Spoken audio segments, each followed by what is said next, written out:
Put your hands together for one of the kings of comedy. It goes by the name Okey Bakassi.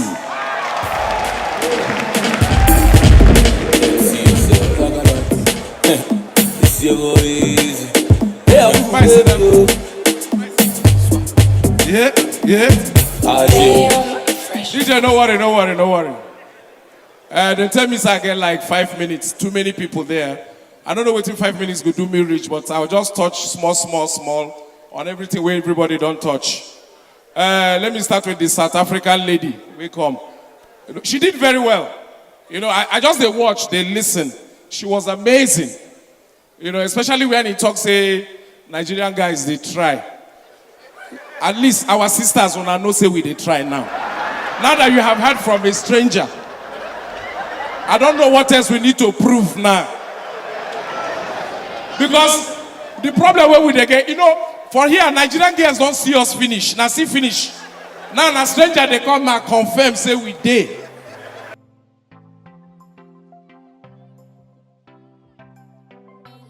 First of all, been 25 years in the industry is not a joke, in as much as we are in the business of creating jokes. One, it reminds you of how fast time flies. To me, it was just like yesterday when I started. And to look back and see that it's 25 years gone already, it's amazing, it's unbelievable.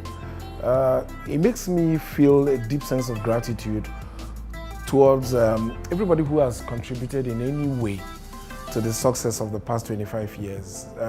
You get to a certain stage in your life, you don't take things for granted. You don't take things for granted. Because who is a celebrity without those who celebrate you? You're nobody.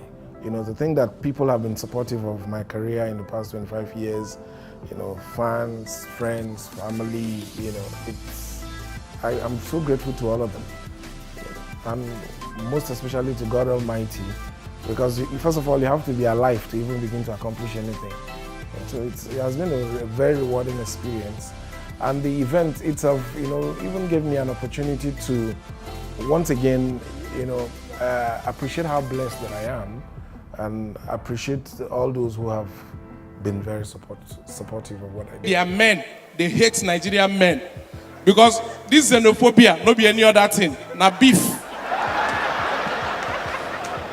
Yeah, you see, the thing is that fortunately for me, all aspects of what I do involve some level of creativity or the other. Acting, stand-up comedy, talk show hosts on radio or on television, all of them involves one level of creativity or the other. So it's not, the distinction between all of them is not that too pronounced, And what I've done over the years is to be able to do, effective time management. Because I love all these, platforms and the opportunities that they present. But the thing is that in the business sometimes it's a bit seasonal. So there are seasons when it may be very rewarding to just stay on location and shoot movies. Other seasons pay you better to do stand-up and host events. So what I've been able to do is to manage my time in such a way that at every season I pay particular attention to what works for that season. Because it's not just something I do that makes me happy anymore, it's a business. And I have to manage it accordingly, to be able to optimize the opportunities that I have. So I do the movies when it suits the timing. And when it doesn't, I focus on what probably is more rewarding. I know that sometimes the fans want to see you in the movies more frequently, but I need to manage my time the way that it favors me, that it favors my schedule. Instead of just, doing it for doing sake. It has to be worth my while now. I say, it don't reach 2 minutes. Where Boki pump direct center. Now somebody will come up from window, now we see. They carry her cloth for hand, they bail. Aboki open hotel door. Okay, lead the way. Where are they go? I never pour milk. You don't go come make a poor milk. You know, I never saw anything that had to do with show business or performance in my life. I mean, growing up as a kid, you know, I think primarily I wanted to be a medical doctor. You know, so when I wasn't making the jump score required to go study medicine, I went to do engineering as a second choice. Now, while studying engineering, I also fell in love with engineering because the few opportunities that I had to, you know, do my industrial training in various engineering workshops made me develop a bit more passion for the practice of engineering. And while serving, a part of me also still wanted to do engineering, you know, in as much as performing and making people happy also made me happy. But my career path wasn't to be show business. It was when I got into Lagos and I saw all the opportunities that were available for someone in the entertainment business that I started reconsidering. And I started thinking to myself, well, hold on a minute. If this thing gives me so much joy, so much excitement, and it has these opportunities as well to provide a livelihood, so why don't you do what makes you happy for a living? That would probably be like the ultimate, you know. And mind you, at the time, show business wasn't that rewarding.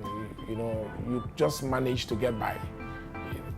But to God be the glory, one persevered, you know, worked hard, and today is a different story. You know. So it wasn't like a plan that I had. It was something that evolved as time went on, and I embraced it fully, gave it time and attention, and it became fruitful. You drink, you smoke, you hide, you go. And you know, talking about Igbo, I tell you now, you get what we have grown recently as we enter Ghana. I never tell you now. As we enter Ghana, we won't take bus. You know, for second year, we won't take bus, go somewhere.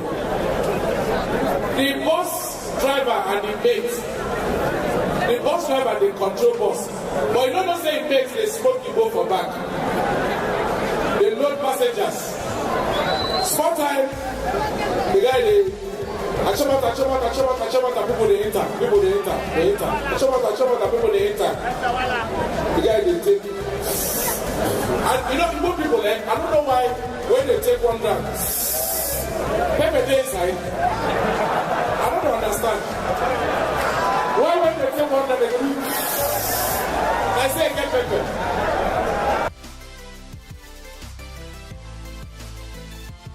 Funny enough, if you ask me, I think it's favorable to everybody in equal measure. It's a function of how you apply yourself and how you take the opportunities that come your way. In fact, in some instances, it has even been more rewarding for women than guys. You know, so it depends on you, the practitioner, your attitude towards it. Like I said again, how much time you want to devote to doing it, and how focused you are. You know, because you know sometimes women complain about sexual harassment and all that kind of pressure in the business. It is in every business, and sometimes it's there. It's not even just the women; it affects everybody. You know, but your survival, I always say, is your ability to look past some of all these distractions and keep your eyes on your goal ultimately and focus and work towards it. There will always be such distractions. But if you believe in yourself and your ability and you're able to take your opportunities, you will survive. There are people who have exceedingly, been successful in the entertainment business who are women, while some guys have not made it. My school girls, they cheer. Yeah, they feel like Muhammad Ali. Hey, fly like a butterfly, sting like a bee. There, you never big opponent. Ladies and gentlemen, representing University of Science and Technology, weighing 52 kg, undefeated, they got my name at John. I think, for me, I look at sexual harassment in different ways. And one of the ways is, you find that most times, some gesture that somebody will make towards somebody they are friendly with may not be viewed as sexual harassment due to familiarity.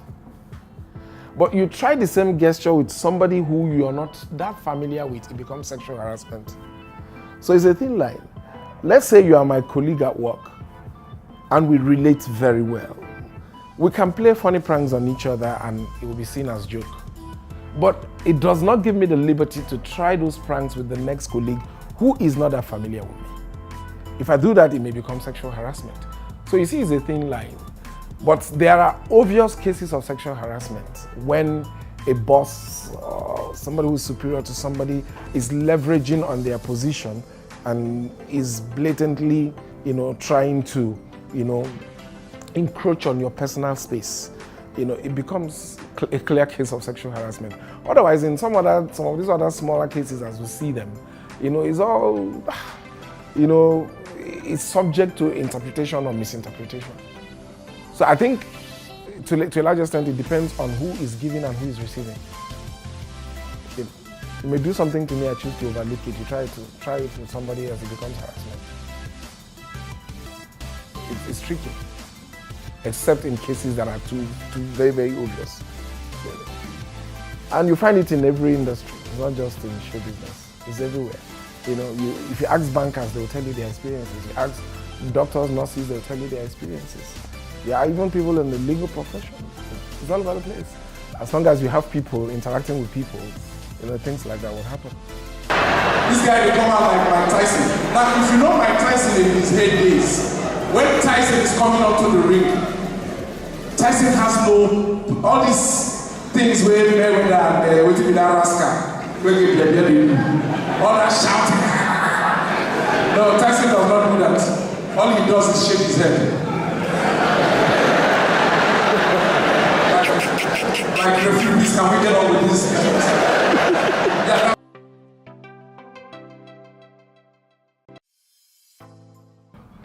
What is that role I can't play and will not play? I don't see myself ever doing a porn movie. Never. I don't ever see myself doing that. Yeah, because it's against everything that I believe. So I guess that would probably be one of them. Every other character, good guy, bad guy, crazy guy, mad guy, it's all creativity. But for me, that's one line I wouldn't want to cross. Make your hand near this provision now. Listen. Make your hand near this provision. And listen attentively. You're a pretty person. I am not here to bandy words with you little rascals. The moment you don't return those provisions, you will know why I'm punching for it. You don't do anything. I don't know what you have done. I nothing for people. Why you not take the injection? Why not the provision your eye there?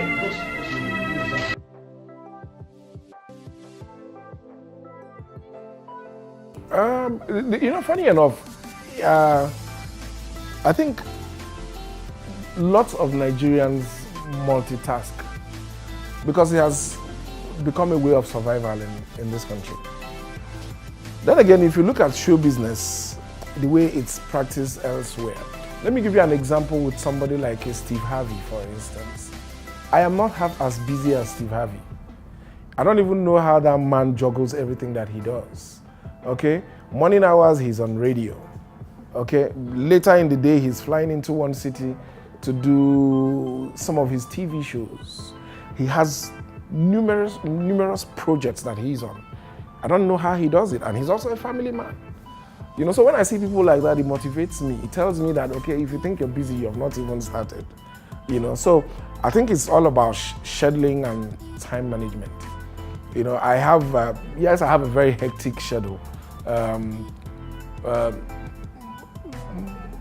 Monday, Tuesdays, I prepare for the other news on Channels TV. I film on Wednesdays. Then Thursdays, Fridays, and sometimes Mondays, I do flatmates. The rest of the week, 6 to 7 every day, I'm on radio. So in addition to doing events during the weekends, so it's a hectic schedule, but like I said, you see, I already have the calendar in my head. So I know where I should be at every given time. Yeah, it takes a toll on your body though, but you need to do what you need to do. I can't be as busy as governors and presidents, just that they make more money from being busy. Everybody they talk about whistle blowing. My touch whistle blowing small. You know, my worry with this new trend of whistle blowing for Nigeria. Don't be saying they see money, they abandon them. If Nigerians start something, you know they end. We start Boko Haram and bombing. Till today, Jonathan tire. Buhari don't try now, he don't weak. Today they say they don't defeat. Tomorrow they say they technically defeat. Next tomorrow they say they logistically defeat. We don't even know which one we win. Kidnapping starts, you know they leave. They see they kidnap till tomorrow. Now where whistle blowing don't come. Una go see them, different level. Una don't say what happened to Apostle Suleiman now whistle blowing. That guy go blow whistle for settlement. I said this whistle blowing, I don't know how we don't reach. I wake up this morning now, whistle now wake me. And they hear for our gate. I said we don't get fuel for here now. Footballers don't they train here, waiting they happen. I come out, one guy they blow whistle. I said, what is the problem, my friend? Why are you trying to wake people? He said, no, now your neighbor they blow for you know waiting there. Smart time, my neighbor come outside. Take envelope, give him. The boy carry whistle, go. I call him, I say, come. What thing happen? Why this boy, they blow whistle, they give him money? He say, my brother, this whistle blowing problem. Oh. And they sleep with his elder sister. The boy come to collect his school fees. If you continue to blow this whistle and not do something, my wife here. She wanna see where this whistle blowing they go now. Because small time now, when you broke, you go one of your guys, you know, the one where you and they follow carry a shower.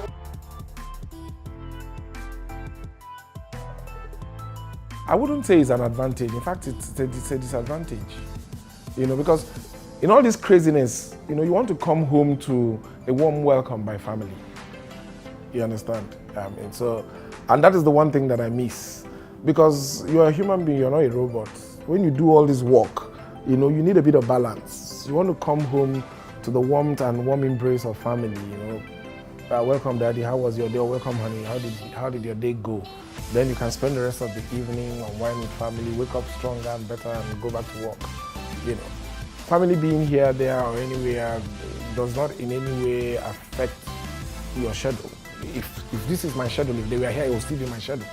You know, it will just be better because then I don't have to worry so much about them. But as it is now, I finish all these things and I come back home. Instead of sleeping, probably I end up spending more time on the phone, trying to keep in touch. You know, so either way, it would have been better if they were here.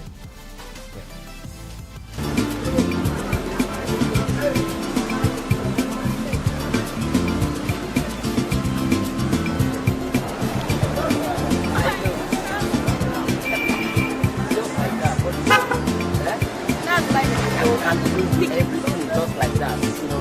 What? Can you imagine this guy is dead? That's life for you. No matter some are lamenting that they don't have enough money to buy it. I feel like it's fine.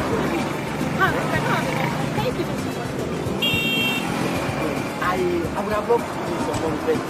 All I have is 500 naira. I don't have to. Hey, bros, I get change. Change not be problem for our business. He said he has change. Now you just give him money now. Wait a minute. Still 1,000 change I will give you. I think you're deaf and dumb. Bros, if you want drop money, drop. Jesus Christ. I think I'll look at it in two ways. I think we are at the threshold of awareness. And what do I mean by that? Fortunately, social media has given us an opportunity to express ourselves, to communicate and to relate. Prior to this time, for anybody who grew up in this country and was aware during the military era, the freedom of speech that we have today was not there. So in that regard, we have grown. We've gone past the era when we couldn't talk. Now, shortly after the military, we also had the dominance of state-owned media. So people couldn't get the kind of information they wanted when they wanted it because it was pretty much censored. Government, you wouldn't hear what government didn't want you to hear in the government-run media. So there wasn't really an alternative voice, okay? But thanks to social media today and the emergence of independent television stations and radio stations, now the people of this country, we are able to get information from numerous sources. So we are more aware, which is why some of the things that you're seeing now, not like they never happened or they were not in existence before now. It's just that we are privileged now to get this information in real time when it is happening. So, yeah, we are at that threshold of awareness where, you know, everybody now, to some extent, is aware.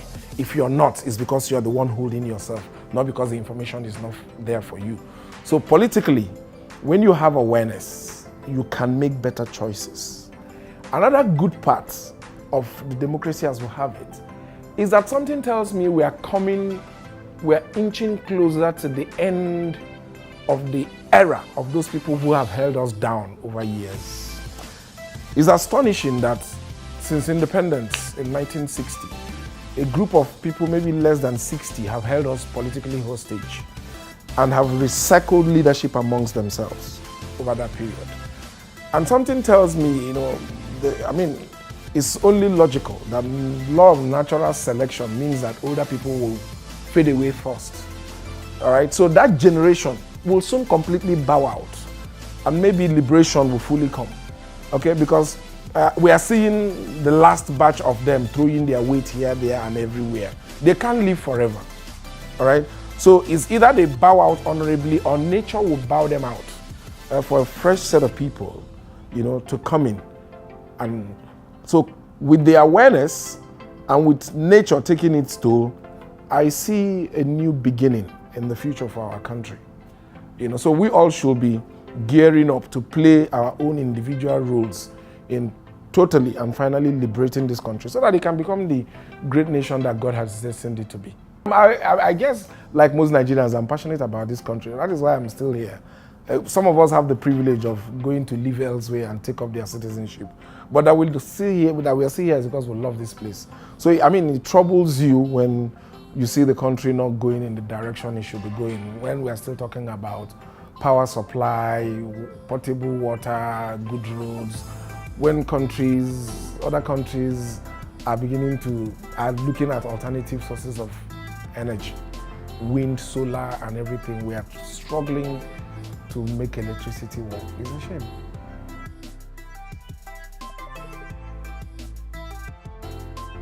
I want a future for Nigeria where our reward and punishment system is just. Now, what do I mean by our reward and punishment system is just? Where people are rewarded for hard work and criminals are punished. For now, we still have a system where criminals are rewarded and good people are punished. Okay? Because you see people go into public service. By the time they are retiring, they can't make enough money to provide for their health care. And the system has nothing in plan for their health care for when they will need it. So you burn out serving your country. Then your country looks the other way while you die slowly. Okay, so it's not working. All right?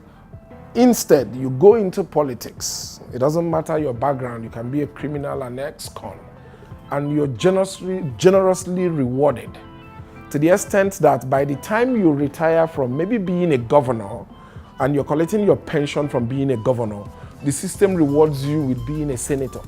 So you still have both hands in public coffers and you're still reaping your reward from your service. So I mean, where is the justice? Then finally to capital, they will give you national honor. You understand? While those on whose back you've succeeded can't even afford decent Medicare. So it's all messed up, all right? Then I want a country where, irrespective of what part of this country you're from, you feel you're equal to the next man. It is not like that right now. Let us not deceive ourselves.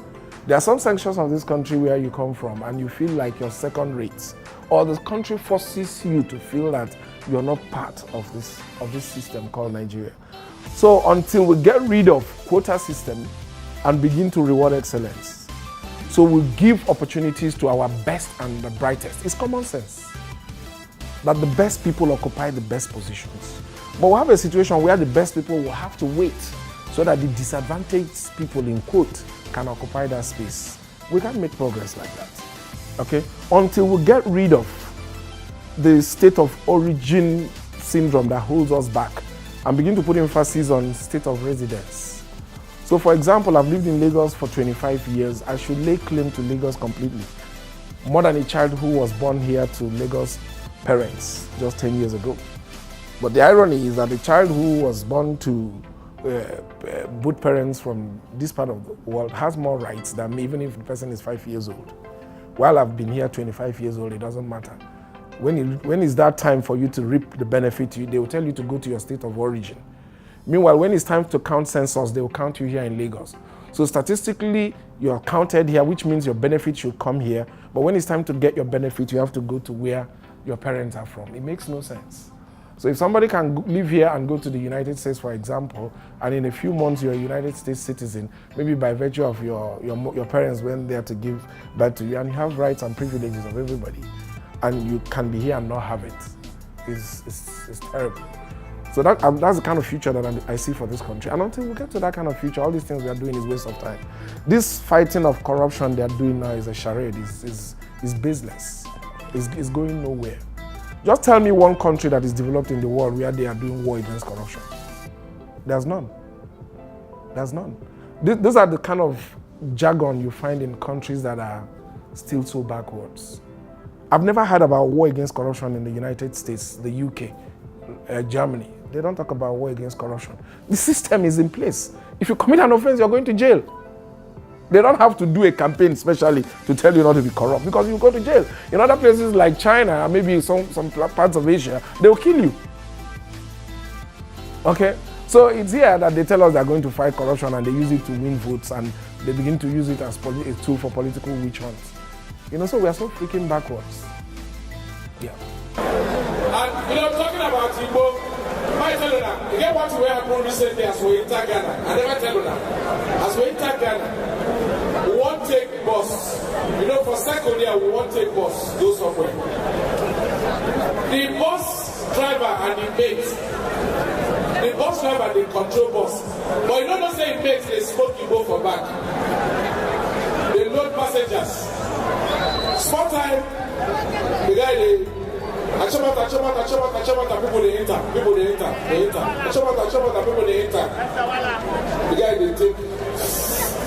And Igbo people, I don't know why when they take one dram, pepper they inside. I don't understand. Why when they take one dram, they go, I say get pepper.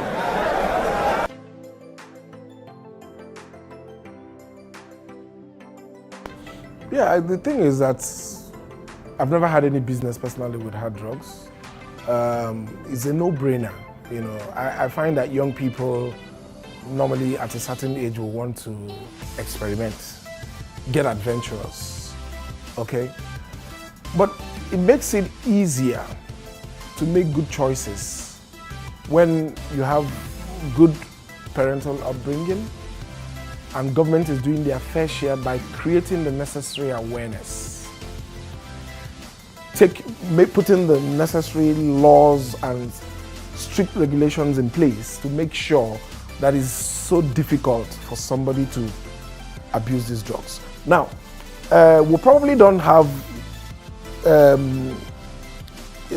serious drug issues like some other parts of the world that are probably even more advanced than us now. But the sad side is that while those people have been able to put safety nets in place, okay, to take care of those who have fallen between the cracks in their war to get rid of hard drugs or sensitized people, we are not doing much here. And in the next few years, we'll begin to reap the results of all this abuse. And the sad side is that we don't have anything, the health care here is not organized in such a way that it will help these people when these problems begin to manifest. It's already there. The BBC documentary went viral. Everybody saw it.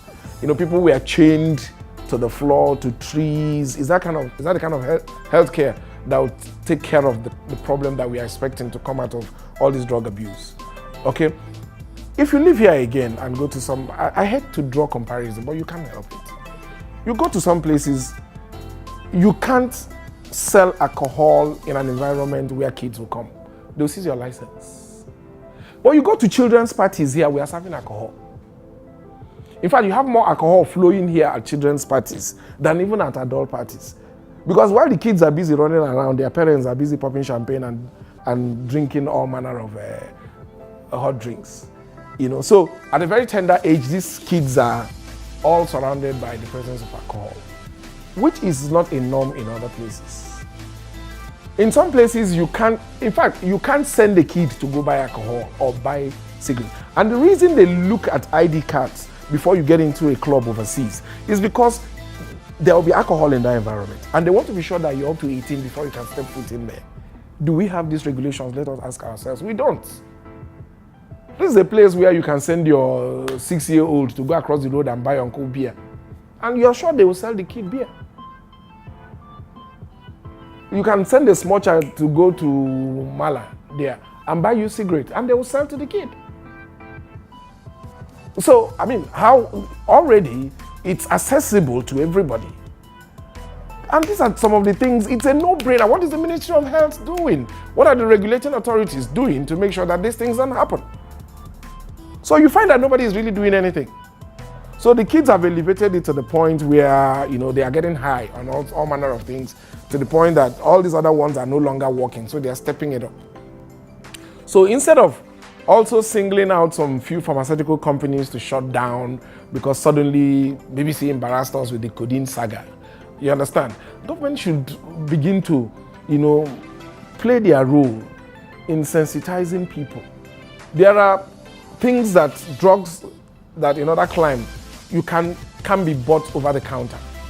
But in this place, we still buy them over the counter. How do you account that somebody can walk in somewhere and buy a carton of medication containing codeine and walk away with a carton? What are you doing with it? But it happens here. So we are not doing anything to protect the next generation. And you know, it takes you to a different problem. I am of the strong opinion that governments, not just these governments, even subsequent ones that we've had, they've not had a clear-cut youth development program in this country. They've not had, I don't see that program that tells a young person in this country that the government has you in mind.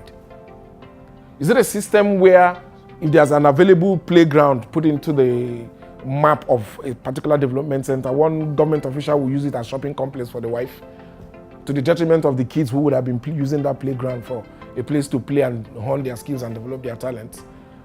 What is that plan in place? You're in a country where, you know, why do you even want to start? This interview will not be enough to accommodate all the feelings, especially as it concerns the youth development. You would think that, I mean, it's a no-brainer for any society that intends to survive to know that the next big thing is your young people, and you must equip them. You must equip them. If you go to Silicon Valley, most of the next generation billionaires and people who are preparing the world for the next big thing, they are young people. They are young people, the Zuckerbergs and the rest of them. They are young people stepping up to do great things. What are the opportunities here to produce those kind of people?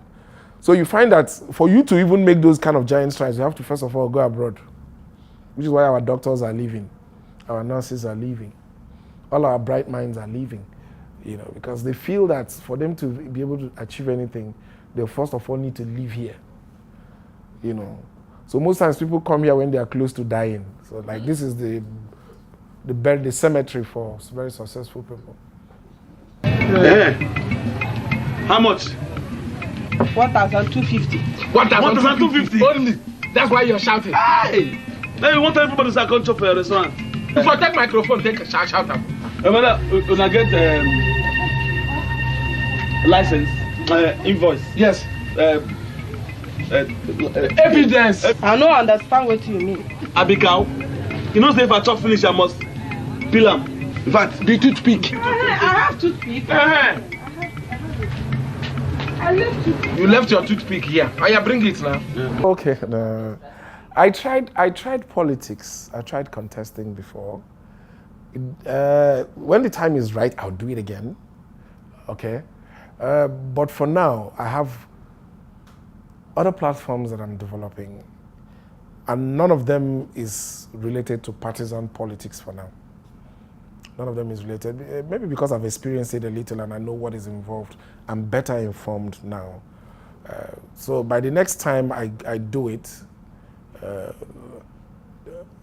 it won't be with any brakes applied. It will be full throttle. But right now, let me just develop all these other things that I'm working on. Yeah. But you see, waiting this South African lady no tell her.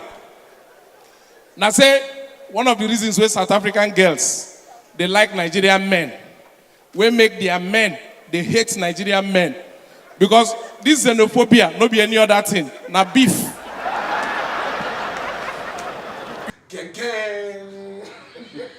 My name is Okey Bakassi, Nollywood actor, motivational comedian. You're watching Priority TV. Keep watching.